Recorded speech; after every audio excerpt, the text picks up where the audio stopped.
Hello everyone, welcome back. I hope you all are fine and safe. So in this video we are going to continue with chapter number 3, playing with numbers. So हमने start की थी exercise 3.5 जिसका question number 1 and 2 हम already cover कर चुके हैं last video में, and now we are going to continue with question number 3. So it says which factors are not included in the prime factorization of a composite number. यानी कि इस question में हमें पूछा है कि अगर हम किसी composite नंबर का प्राइम फैक्टराइजेशन करें तो उसमें कौन से फैक्टर्स इंक्लूड नहीं होते. ठीक है, तो एक हम क्या करेंगे, प्राइम फैक्टराइजेशन करके देखते हैं किसी composite नंबर का, और फिर हम देखेंगे कौन से फैक्टर्स इंक्लूड नहीं होते. तो एक नंबर लेके हम प्राइम फैक्टराइजेशन करेंगे पहले. ठीक है, तो एक कॉम्पोजिट नंबर लेते हैं. कॉम्पोजिट नंबर हमने ले लिया 20. ठीक है, 20 के काफ़ी सारे फैक्टर्स हैं लाइक 1, 2, 4, 5, 10, 20. ठीक है, so it makes it a composite number. ठीक है, अब इसका हम प्राइम फैक्टराइजेशन करेंगे. Let's start with 2. 10 2 ज़ा 2. ठीक है, 5 2 ज़ा 10 एंड 1 5 ज़ा 5. ठीक है, तो देखो यहाँ पे क्या क्या प्राइम फैक्टराइजेशन हमने किया, तो हमें क्या क्या ऑब्टेन हुआ, 2 multiply by 2 multiply by 5. Okay, 2 2 ज़ा 4 एंड 4 5 ज़ा 20. ठीक है, तो हमने देखो कौन से फैक्टर्स इंक्लूड नहीं किए, तो हमने एक तो 1 को इंक्लूड नहीं किया और 20 को इंक्लूड नहीं किया. ठीक है, तो किसी भी नंबर का हम प्राइम फैक्टराइजेशन करते हैं तो क्या फैक्टर्स इंक्लूड नहीं करते, 1 एंड द नंबर इटसेल्फ. तो आंसर लिखते हैं हम, यहाँ लिखेंगे answer 1 and the number itself are not included in the prime factorization. Z भी लगा सकते हैं, S भी लगा सकते हैं. Prime factorization of a composite number. Now let's see the next question. Next question is question number 4.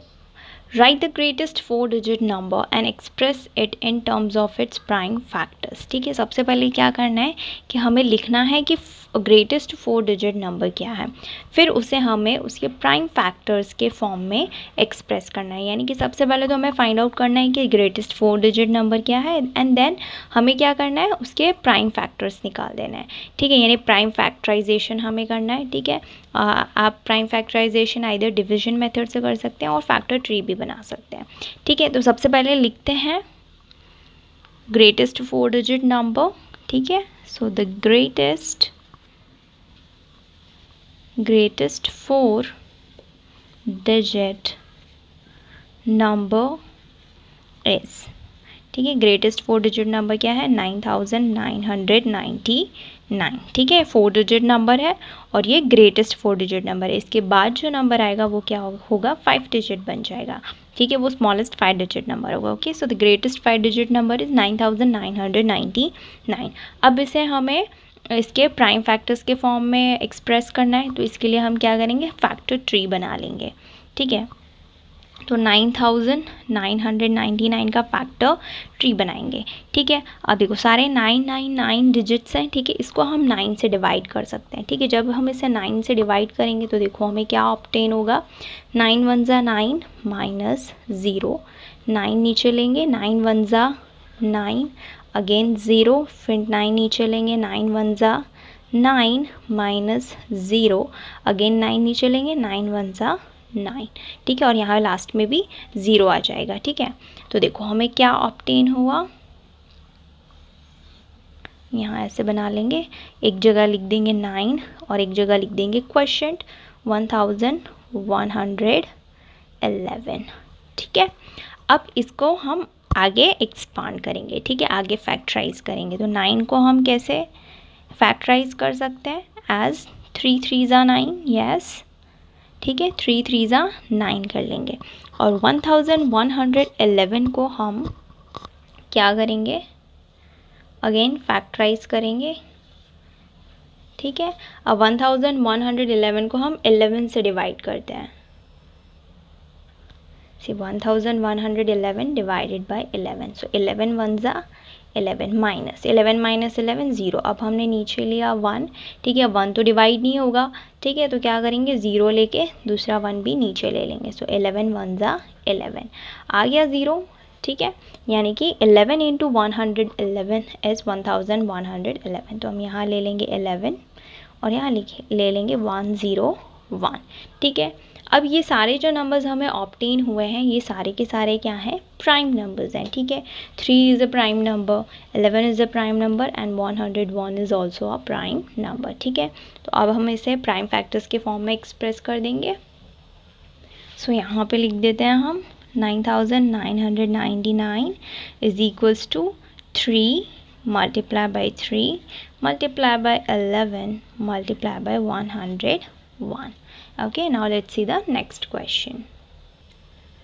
Now next question is write the smallest 5-digit number and express it in terms of its prime factors. ठीक है, this question is same as question number 4. ठीक है, question number 4 में क्या था, हमें greatest 4 digit number लेना था एंड उसे प्राइम, उसका ही प्राइम फैक्टराइजेशन करना था. अब इसमें हमें क्या करना है कि स्मॉलेस्ट 5 डिजिट नंबर लेना है और प्राइम फैक्टर्स में देन उसको एक्सप्रेस कर देना है. ठीक है, तो हम सबसे पहले लिखेंगे what is the smallest 5 digit number. ठीक है, आंसर लिखते हैं the smallest 5 digit number is, ठीक है, 10,000. ठीक है, 1 2 3 4 5 डिजिट का हो गया. Okay, so 10,000 is the smallest 5 digit number. अब इसे हमें प्राइम फैक्टर्स, ठीक है, एक्सप्रेस करना है इन terms of its prime factors. ठीक है, तो अगेन हम क्या करेंगे, हम एक फैक्टर ट्री बनाएंगे. ठीक है, तो सबसे पहले हम यहाँ लिख देते हैं 10,000. ठीक है, उसके आगे हम इसे डिवाइड कर लेंगे बाय 4. ठीक है, 10,000 को हम डिवाइड करके देखते हैं बाय 4, देखते हैं क्या आता है. 4 2 ज़ा 8, 10 माइनस 8 2, ज़ीरो नीचे लिया. 5 4 5 ज़ा 20 माइनस ज़ीरो आ गया. अब ज़ीरो नीचे ले लेंगे. 4 इंटू ज़ीरो 0 माइनस, ठीक है, अब 0 माइनस 0 क्या हो जाएगा, 0. अगेन 4 को नीचे ले, 0 को नीचे ले लेंगे. 4 इंटू 0 0. ठीक है, सो आया हमारे पास 2500. तो यहाँ लिख देंगे 2500. ठीक है, अब इसे हम आगे फैक्टराइज करते हैं. ठीक है, तो बोलो 4 को कैसे फैक्टराइज कर लेंगे.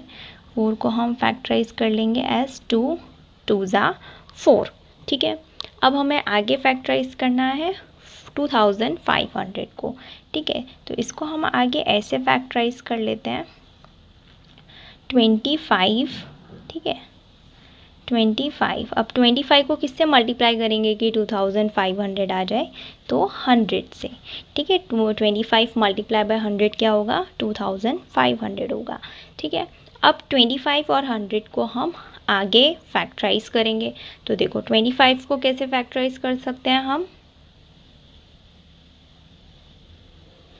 ओके, 25 को आगे फैक्टराइज कर लेंगे एज 5 5 ज़ा 25. ठीक है, यहाँ पे हमारे पास क्या आ गए, प्राइम नंबर्स आ गए. अब हम आगे 100 को फैक्टराइज करेंगे. 100 को फैक्टराइज करते हैं. 100 को फैक्टराइज कर लेंगे 5 into 20. Okay, 5 into 20 is 100. Then 20 को आगे फैक्टराइज करते हैं हम एज 5 4 ज़ा 20. ठीक है, अब हम क्या करेंगे, आगे 4 को फैक्टराइज कर लेंगे एज 2 2 ज़ा 4. ठीक है, तो हमें यहाँ पे प्राइम नंबर्स ऑब्टेन हो चुके हैं हर जगह. अब इससे आगे हम इनको फैक्टराइज नहीं कर सकते. ठीक है, तो अब हम एक्सप्रेस करते हैं 10,000 को in terms of prime factors. So 10,000 is equals to, see हमें कितने प्राइम नंबर्स देखते हैं, कितनी टाइम्स ऑब्टेन हुआ. सी 2 यहाँ पे 2 टाइम्स 2 ऑब्टेन हुआ है यहाँ पे, और यहाँ पे भी 2 टाइम्स 2 ऑब्टेन हुआ है. सो 2 multiply by 2 multiply by 2 multiply by 2. Multiply by, अब देखो 5 कितनी टाइम्स ऑब्टेन हुए, यहाँ पे 2 टाइम्स और यहाँ पे 2 टाइम्स, यानी 5 हमें 4 टाइम्स ऑब्टेन हुआ है। सो 5 multiply by 5 multiply by 5 multiply by 5, ठीक है। ये हमने 10,000 को एक्सप्रेस कर दिया इन terms of its prime factors. Now let's see the next question. Now let's see question number 6. Question number 6 is find all the prime factors of 1729 and arrange them in ascending order. Now state the relation if any between two consecutive prime factors. Now see, इसमें हमें क्या करना है, एक number दिया हुआ है 1729, इसे हमें प्राइम फैक्टर्स के फॉर्म में एक्सप्रेस करना है, यानी कि प्राइम फैक्टराइजेशन करना है। उसके बाद जो उसके प्राइम फैक्टर्स आते हैं उन्हें असेंडिंग ऑर्डर में अरेंज करना है और देखना है कि क्या उन प्राइम फैक्टर्स के बीच में कोई रिलेशन है। अगर कोई रिलेशन है तो वो हमें फाइंड आउट करना है, ठीक है। तो सबसे पहले हम क्या करेंगे, 1729 क्या प्राइम फैक्टराइजेशन करेंगे। तो यहाँ पे हम लिख लेते हैं 1729 और इसका हम डिविजन मेथड फॉर्म से प्राइम फैक्टराइजेशन करेंगे, ठीक है। अब देखो 1729 के एंड में 9 है, ठीक है। तो क्या हम इसे 2 से डिवाइड कर सकते हैं? नहीं कर सकते, because it ends with 9, okay. अब हम चेक करेंगे क्या ये 3 से डिवाइड होगा, ठीक है। सो सी 3 से डिवाइड होने के लिए क्या करेंगे, हम सारे डिजिट्स को ऐड कर लेंगे और अगर 3 का मल्टीपल आता है तो ये नंबर 3 से डिवाइड हो जाएगा, ठीक है। तो ऐड कर लेते हैं, 9 + 2 11, 11 + 7 18, 18 + 1 19। क्या 19 आता है 3 के टेबल में? नहीं आता है। इट मीन्स ये नंबर 3 से डिवाइड नहीं होगा, ठीक है। अब ये नंबर 4 से डिवाइड होगा क्या? ठीक है, 4 से डिवाइड करके देखो, ठीक है। ऐसे ही डिवाइड कर करके हमें चेक करना है, ठीक है। 4 4 4 ज़ा 16 -7 -6 1 1 -1 0, 2 को हमने नीचे लिया, 4 3 ज़ा 12, 12 - 12 0, 9 को नीचे लेते हैं, 4 2 ज़ा 8, रिमाइंडर आ गया 1, यानी कि ये 4 से भी डिवाइड नहीं होगा। अब इस नंबर के एंड में 9 है, ठीक है। तो ये 5 से भी डिवाइड नहीं होगा, क्योंकि अगर 0 होता या 5 होता तो ये 5 से डिवाइड हो जाता, ठीक है। सो ये नंबर 5 से भी डिवाइड नहीं होगा। अब 6 से चेक करते हैं। 6 से कैसे चेक करेंगे, अगर कोई नंबर, ठीक है, अगर यही नंबर 2 से भी डिवाइड हो रहा है और 3 से भी डिवाइड हो रहा है तो ये नंबर 6 से भी डिवाइड होगा। तो हमने चेक किया था ये नंबर 2 से भी डिवाइड नहीं हो रहा था, 3 से भी नहीं हो रहा था, इट मीन्स ये 6 से भी डिवाइड नहीं होगा, ठीक है। अब हम चेक करेंगे क्या ये नंबर 7 से डिवाइड होता है। सो 1729 डिवाइडेड बाई 7, सो 7 2 ज़ा 14, -7 - 4 3, 1 - 1 0, नीचे लेते हैं 2। अब लेंगे 7 4 ज़ा 28, माइनस करते हैं, 3 को कट करके 2 लिखेंगे, यहाँ 12 12 - 8 4 और यहाँ आ जाएगा नीचे 9 एंड 7 7 ज़ा 49, ठीक है। तो देखो क्या आ गया, 247 मल्टीप्लाई बाई 7 हमें ऑब्टेन हो रहा है 1729। तो हम यहाँ लिख देंगे 7 और यहाँ लिख देंगे 247, ठीक है। अब आगे डिवाइड करके चेक करेंगे कि ये नंबर किससे डिवाइड होगा, ठीक है। तो हमने चेक किया था 2 से नहीं हो रहा था, 3 से नहीं हो रहा था, टिल 7 किसी से नहीं हो रहा था, ठीक है। अब 8 से चेक करेंगे, 9 से चेक करेंगे, 10 से चेक करेंगे, 11 से चेक करेंगे, 12, ऐसे ही हम चेक करते जाएंगे, ठीक है। तो 12 तक ये नंबर किसी से भी डिवाइड नहीं होगा। ये नंबर डिवाइड होगा 13 से, ठीक है। मैं डिवाइड करके दिखाती हूँ, 247, ठीक है। सो 13 2 ज़ा 26 हो जाएगा, तो हम पहले लेंगे 13 1 ज़ा 13, ठीक है।